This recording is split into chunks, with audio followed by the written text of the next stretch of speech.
When I was young, like 2 or 3, I was sitting in the car with my mom and sister. As usual, my sister was droning on about whatever 3 to 4-year-olds were interested in. She got dropped off at daycare and I was left alone with my mom. Much to her shock, I picked up right where my sister left off and started chatting myself. Before that, she didn't know I could speak in full sentences. This is a story that I have been told many times growing up and believe it is the perfect representation of me before AVID. I struggled a lot with speaking to people, even if it was my own family. It had to be the right place, the right time, and with the right people.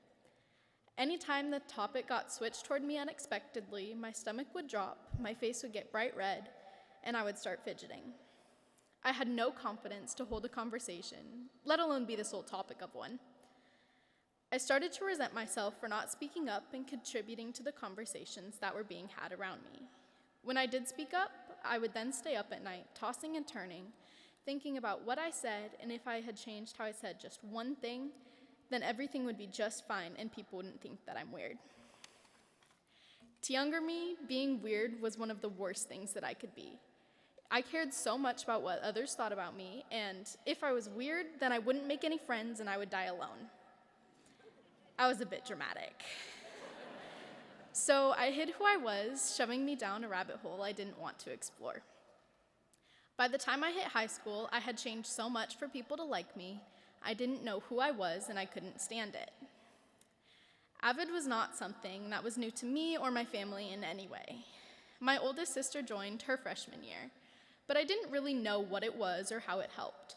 All I knew was the notes she would complain about were full of pretty colors and, on occasion, if I was lucky, a picture. I was 6. What else was I supposed to know?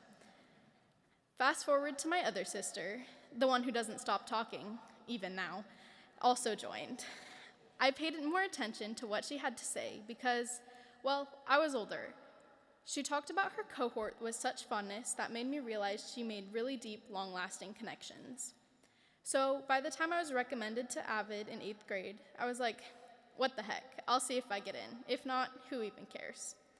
I did end up in AVID, obviously. Day 1 of my freshman year, I had a panic attack. There were so many new people, and while I knew some from before, there were many more that I had to learn about so that they would like me. One of the first things we did in AVID was a get-to-know-you presentation. Great. I had changed so much that I didn't recognize myself for who I was. I gave that presentation, but it didn't feel authentic. It was almost robotic, what others wanted me to be.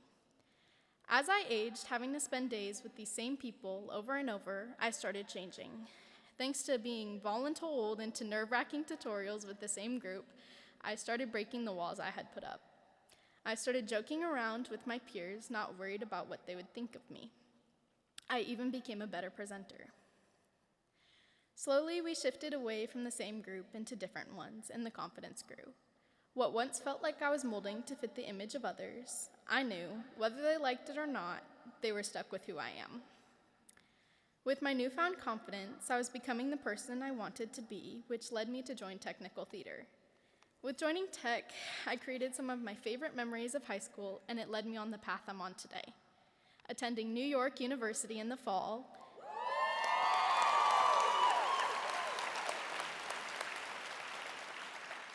and eventually majoring in technical theater. My AVID mom was always there when I needed someone to talk to after school. It became a habit to stay after, talking about anything and everything while I waited for the street to clear from the other cars. These chats became extremely valuable to me, letting me know that I was always have someone, other than my parents, to talk to about anything that is on my mind, removing the burden from my shoulders. These 4 years with my wonderful AVID family have changed my life in more ways than I could have ever imagined. While it definitely helped with the process of getting to college, it was much more to me. It was a place where I knew I could go and be my authentic self. It was a place where I learned how to present and build my confidence. It was a place I could go and feel safe with everyone in the class. It was the place I needed throughout high school. Thank you.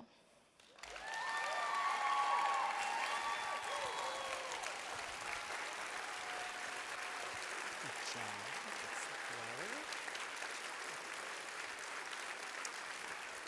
Jordan, thank you for sharing your story with us. One question I want to ask is, as you move on to that fabulous NYU we just heard about, what's something you're going to take with you that helped you in AVID in your experiences as you go to college?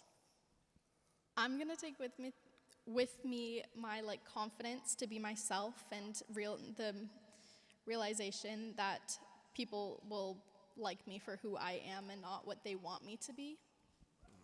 Absolutely, absolutely. Thank you, Jordan.